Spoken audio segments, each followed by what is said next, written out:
You're on Twitter. You're on Twitter. What are you reading on Twitter? I can see you. I see you. What are you reading on Twitter? What did you just read? Take note.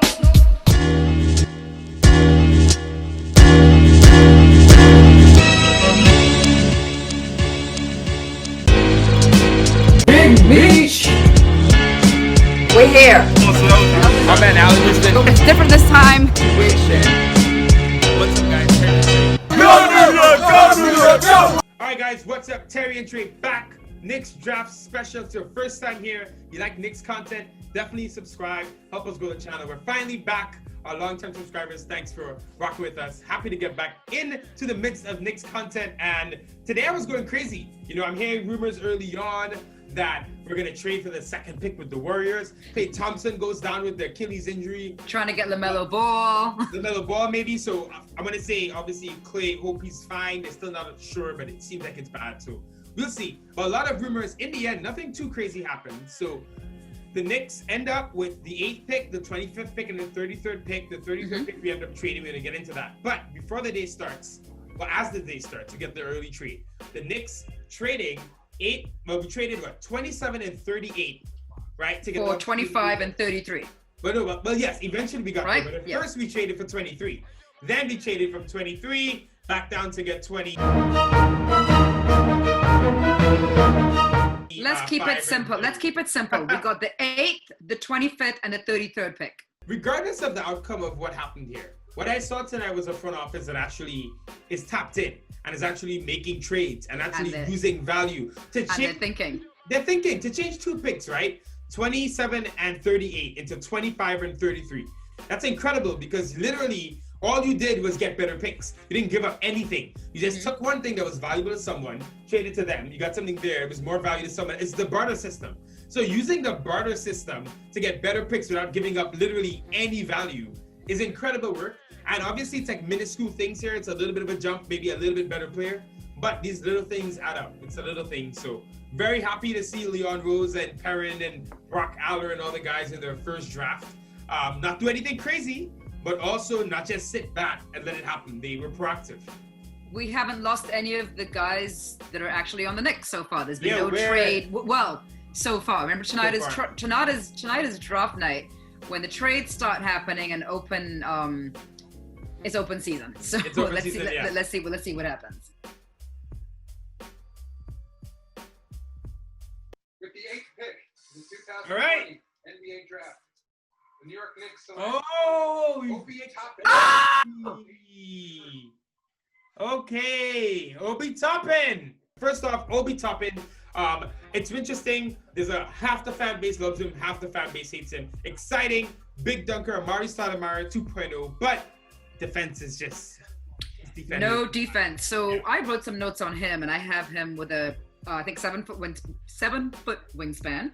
We know he's 22. We know he played 4 years in college, which means that he's going to be a more developed player, physically as well as mentally, which is a good thing for us, right? Stable, like sort of person. Explosive player on the floor, knows how to space out the floor. He does need to work on blocking, and he doesn't play that much defense. And Tom Thibodeau is big on defense, right? So this means that they must be obviously willing to work with him and know that they have to work with him to get him to that next level. Yeah, I mean, you brought up everything, right? Obi is crazy athletic. He is going to have some dunks that's going to get us on our feet. He is exciting. He can kind of shoot the 3 a bit. He stretches the floor. We'll have to see how it translates to the NBA. Obviously, he's shooting from further back now. But exciting guy, but his defense is so poor that he's borderline unplayable at times. And those guys are worrying because what happens when it comes to the playoffs, right? And the teams know you are a weak defender, they target you, right? I remember when Enes Kanter, before when he was back at the Thunder, Billy Donovan straight up said, can't play Kanter when he during a timeout because he knew he couldn't play him because he was going to get targeted and pick and roll. So with a guy like Obi coming in, that just puts more pressure on Mitch. And a guy like Mitch who already has so much trouble staying out of foul trouble. Staying out of foul trouble. Right. So it could be a risk, but when I stay with the positives, I loved his interview. he cried. I'm a sucker for crying. Listen, if you... They all cried. They all cried. These men today are showing emotion. They're showing emotion. And they're not afraid to show it, which is nice. Just like last year, right? You saw RJ crying. Oh my God, RJ and his dad, yeah. But the thing is that when these guys say those magic words about New York, and like Obi, obviously a Brooklyn guy, he's from New York, so it means a little bit more to him. And you saw how much it meant to him. I want to give you his quote here about Tibbs that he gave after the draft. He said, after being drafted by the Knicks, Obi said this. He said, he's a defensive coach. That's one of the biggest things I need to work on. I feel like having him as a head coach is going to make sure I lock in and become great one day. I feel like if I get that defensive scheme down, I'm going to be really great. So that's the benefit of a 22-year-old guy. He knows where he is in the world. He can address his problems head on. And I would say this, given the fact that he's older than Frank, RJ, Mitch, Knox. Half the team. Half the team.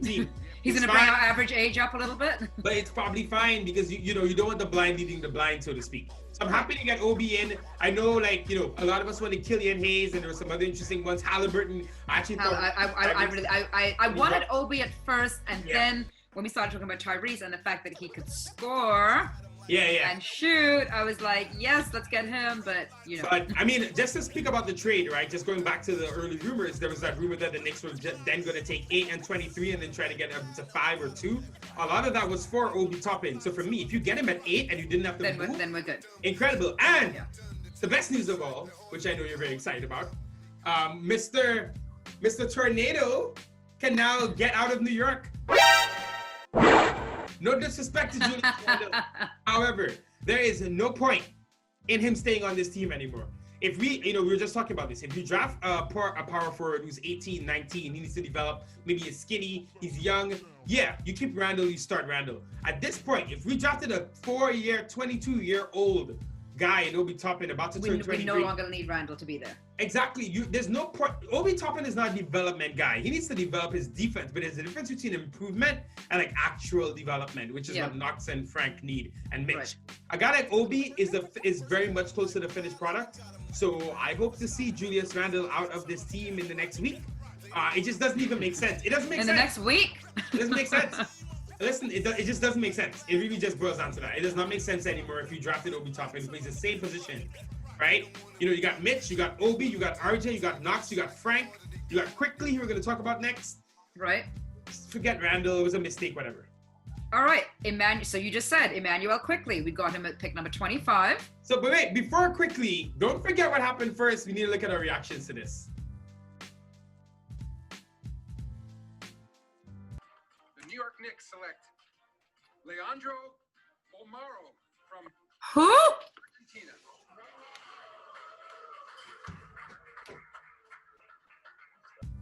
Oh, Emmanuel Quickley.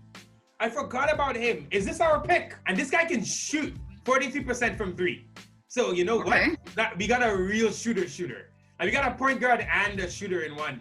All I really know about him, kind of what you just told me, which is that he, at the 3-point line, he's shooting 43%, which is incredible. Which is insane. And he is a great shooter. And there is a connection with Kentucky with Kenny Payne. So we're already seeing some of the rewards of hiring this new front office staff, right? The rewards or the nepotism? Because this could go really well or really badly. We have no idea. Right. Well, I'm thinking this. Obviously, Kenny Payne knows this guy, knows how he plays, and thinks he's a good fit for us, right? That's why we traded up, and that's why we chose him. So yeah, Quickley did not expect it, right? So at this point, I'm looking at RJ Hampton maybe dropping. Really hoping for Tyrese Maxey. I'm seeing a lot of reports that the Knicks were definitely taking either a Kentucky guy, so they're going to take Maxey or Quickley. So once Maxey got taken, they knew they were going to take Quickley. Right. Vice versa, So I think my only issue with the Quickley pick is that it feels like we could have got him lower down. We'll talk about 33 in a second.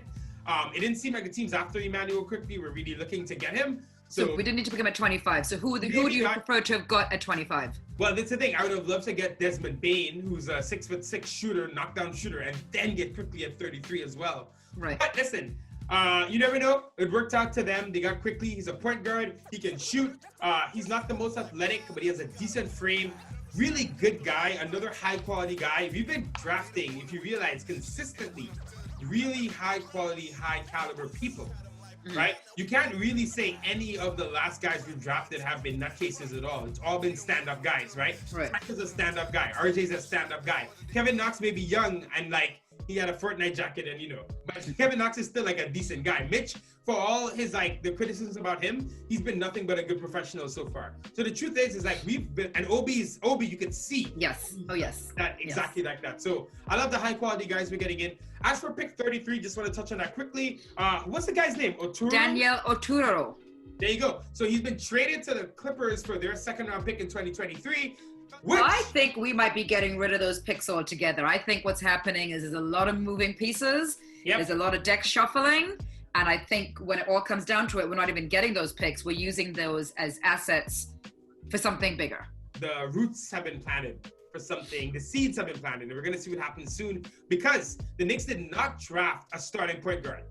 Right? Their point guards in the draft that are like starting point guards. Kira Lewis, Halliburton. They didn't draft any of those guys. So Quickley is not coming in to be our starting point guard, right? Right. So that means, like, I think you can pretty much confirm that we will be getting a point guard in free agency or the trade market. We're looking at Fred VanVleet, of course. Free agency opens in a couple of days. The Raptors, I want to point out, they drafted Malachi Flynn, who's a point guard, and they drafted him in the 20s, late 20s. Right. They could be preparing for Fred VanVleet to be gone. You know what I mean? A little contingency plan. So we'll see. You add Fred VanVleet to this team if it's a nice deal, and I'm looking at things are looking up. I'm seeing some shooting, getting a bit excited, or obviously that crazy Russell Westbrook trade. So there's a lot more to come this week. I will say this. I'm decently happy with this. More so than the individual players, I like to see the wheeling and dealing. It feels like they're tapped in. And I think now we're just kind of waiting to see what happens next off to the real craziness, which is free agency and the trade market. Cool. I mean, I think I agree with you. I think that we're definitely seeing this front office thinking and making moves, planning ahead, and like I said before, they know what they're doing. We don't. We're just speculating. They know if they're in it for a long-term game. Like, are we looking to be in the playoffs in the next 4 to 5 years, or are they trying to do it in the next 2 years, or are we trying to actually make a hard run for it? Not this year, but next year, and at least make it into the playoffs. So guys, that's kind of our wrap up for the 2020 draft. Not at Barclays Center this year, or remotely at people's homes, but it's all good because it still happened at least. And I think we're going to try to tape again tomorrow, right, T? Yeah, we're going to, like I said, we're going to break down all the prospects, the 2 prospects basically that we drafted today in more detail in the next coming days. Thanks for watching. It's your first time here and you like the Knicks content. We post all the time now that we're back, and we have season tickets. Hopefully we'll go to games in the future. But definitely subscribe down below. Thank you for watching. Terry and Trey, we're out. Decent draft. Let us know below how you feel about the draft. Do you feel like, we knocked it out the park? Are you happy with Toppin? I feel pretty positive about everything so far. Tell us actually how you feel about Toppin so we can have a conversation about that. We'll talk to you below. Take care, guys. Peace.